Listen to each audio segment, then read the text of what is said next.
Վրաստանի վարչապետի գլխավորությամբ տեղի ունեցել կառավարության նիստ Իրակլի Կոբախիձեն քննարկել է մի շարք կարևոր հարցեր, այդ թվում տնտեսական, գյուղատնտեսական, արդարադատության եւ այլ հարցեր։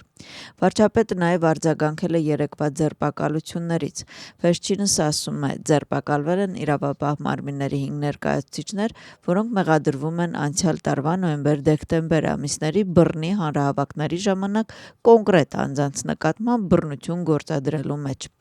Այս մասին կառավարության նիստում հայտարարել է Վրաստանի վարչապետ Իրակլի Կոբախիձեն։ Կառավարության ղեկավարի խոսքով այս փաստը նաև հաստատեց իրավապահ մարմինների համակարգման հատուկ կարևորությունը։ Լևան Խաբեիշվիլիի, Գուրամ Ռոգավայի եւ ցուցարար Զվիադ Մայիսաշվիլիի նկատմամբ բռնություն գործող 5 անձին մինչև օրվա վերջ մեղադրանք կառաջադրվի։ Ձերբակալվել են հատուկ նշանակության վարչության 4 նախկին աշխատակից, որոնցից մեկը նախկինում աշխատել է անվտանգության ոստիկանությունում, իսկ մյուսը որպես պետական անվտանգության ծառայության հատուկ նշանակության ուժերի ստորաբաժանումներից մեկի ղեկավար։ Հատուկ նշանակության վարչության մեկ այլ աշխատակից կալանավորված է Գուրամ Ռոգավային ծեծի ենթարկելու եւ լրագրողական գործունեությանը խոչընդոտելու մեղադրանքով։ Նրանց սպառնում է 5-ից 8 տարի ազատազրկում։ Ընդդիմությունը պնդում է, որ վերանշյալ անձանց ձերբակալությունը բավարար չէ, քանի որ նրանք ընդամենը կատարողներ էին, իսկ հանցագործությունների պատվիրատուները դեռևս պատասխանատվության չեն ենթարկվել։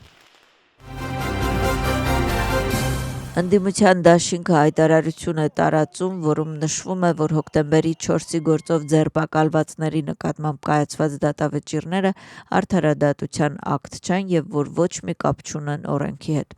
Դաշինքը գնահատել է հոկտեմբերի 4-ի գործով դատարանի որոշումը, որի համաձայն Պատա Բուրճուլաձեն, Մուրթազ Զոդելավան, Իրակլի Նադիրաձեն, Լաշաբերիձեն եւ Պատա Մաջգալաձեն դատապարտվել են 7 տարի ազատազրկման, իսկ Թորնիկե Ջեդլիշվիլին, Նիկա Գվենցաաձեն եւ Իրակլի Չխվիրիկյան 5 տարի ազատազրկման։ Բացի այդ, Իրակլի Շայիշմենաշվիլին 2 տարի ազատազրկման է ենթարկվել։ Ընդդիմադիր դաշինքի հայտարարության համաձայն նրանք բոլորը քաղաքական քաղբանտարկյալներ են եւ նրանց պայքարի հիմնական ձևը խաղաղ բողոքի ակցիան է եղել։ Նրանք կրկին հայտարարել են մայիսի 26-ին հավաքի մասին։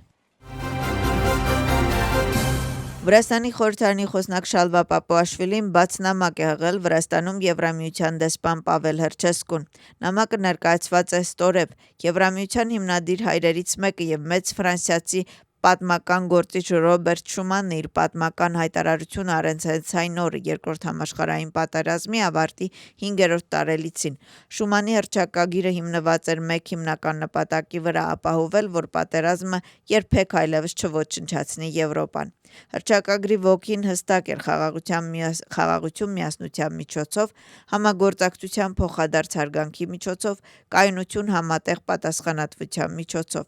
Ռոբերտ Շումանից տարբերվող անցյալ տարի Եվրոպայի օրվա առթիվ վրաց ժողովրդին ուղղված ձեր ուղերձում դուք որոշեցիք անտեսել Երկրորդ համաշխարհային պատերազմի ավարտի տարեդարձը, գրում է Շալվա Պապուաշվիլին։ Վրաստանի փոխվարչապետ եւ պաշտպանության նախարար Իրակլի Չիկովանին ընդունել է Կովկասում եւ Կենտրոնական Ասիայում ՆԱՏՕ-ի գլխավոր քարտուղարի նորանշանակ հատուկ ներկայացուցիչ, գործընկերության հարցերով գլխավոր քարտուղարի օգնականի տեղակալ Քևին Համիլթոնին։ Պաշտպանության նախարարությունում կայացած հանդիպման ժամանակ կողմերը քննարկել են ՆԱՏՕ-Վրաստան համագործակցության հիմնական ուղղությունները եւ ապագա հեռանկարները։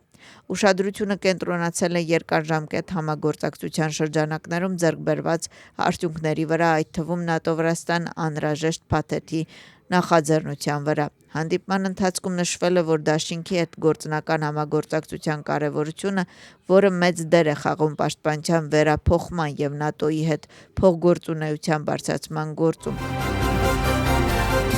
Պետական անվտանգության ծառայության նախկին ղեկավար Գրիգոր Լիլուաշվիլիի գործի բովանդակային լսումները այսօր կշարունակվեն 4 ժամ փակ նիստում։ Այսօրվա նիստում կողմերը հանդես են եկել ներածական ելույթներով։ Փաստաբան Ռոբերտ Գրիգոլաշվիլիի խոսքով դատախազությունը բավարար ապացույցներ չունի գործով մեղադրության դատավճիռ կայացնելու համար։ Վրաստանի պատրիարքարանում տեղի ունեցել հանդիպում Դյուշենի մկանային դիստրաֆիայով տառապող երեխաների ծնողների հետ։ Ծնողները պատրիարքարան են դիմել 3 հիմնական խնդրակով՝ միջամտություն իշխանությունների մոտ, ծանր վիճակում գտնվող հիվանդներին ֆինանսական եւ բժշկական օգնություն ցուցաբերելու, ինչպես նաեւ հատուկ հիմնադրամի ստեղծում, որտեղ ցանկացողները կարող են գումար փոխանցել հիվանդների համար։ Առանձնապես խոշոր չափի թմրանյութերի ապօրինի ձեռքբերման եւ պահման եւ վաճառքի մեղադրանքով Աջարիայի եւ Գուրիայի ոստիկանության բաժինների աշխատակիցների կողմից ձերբակալվել է 9 անձ։ Նրանց թվում են ինչպես Վրաստանի, այնպես էլ օտարերկրյա քաղաքացիներ։ Անձնական բնակելի տների եւ տրանսպորտային միջոցների խուզարկությունների արդյունքում ձերբակալվել են, առևանգվել են մեթադոն, մեթֆորմին եւ այլ տեսակի թմրանյութեր։ Հանցագործությունը նախատեսում է 20 տարի կամ ՑՄ ազատազրկում։ Սահմանային ոստիկանությունը ձերբակալել է 4 անձի սահմանը անօրինական հատելու մեղադրանքով։ Ձեռնարկված օպերատիվ միջոցառումների եւ քննչական գործողությունների արդյունքում պարզվել է, որ ձերբակալված անձիկ անօրինական կերպով հատել են վրաց-թուրքական պետական սահմանը, շրջանցելով սահմանային անցակետը, թաքցվել են կցասայլակում, ինչպես նաեւ ոտքով մուտք գործելու Վրաստան։ Հանցագործությունը նախատեսում է 5 տարի ժամկետով ազատազրկում։ Վրաստանում նշվում է գինու ազգային օրը, առավոտից ընթանում է միջազգային գիտական համաժողով։ Վրացի մասնագետների հետ մեկտեղ մասնակցում է նաև խաղողի եւ գինու միջազգային կազմակերպությունների գլխավոր տնօրենը։ Միջոցառումը բացել է վարչապետը եւ նախագահը։ Օրվա ընթացքում կապակցությամբ կազմակերպել են տարբեր միջոցառումներ։ Վրաստանը որպես գործընկեր երկիր կներկայանա Չինաստանի խոշորագույն ցուցահանդեսներից մեկում։ ATB Չինան կանցկացնի մայիսի 26-ից 28 ընկած ժամանակահատվածում։ Ցուցահանդեսը կսկսվի բարձրաստիճան հյուրերի կողմից վրացական տաղավարի շրջայցով։ Նրանք հնարավորություն կունենան ծանոթանալու վրացական մշակույթին եւ զբոսաշրջային ներուժին։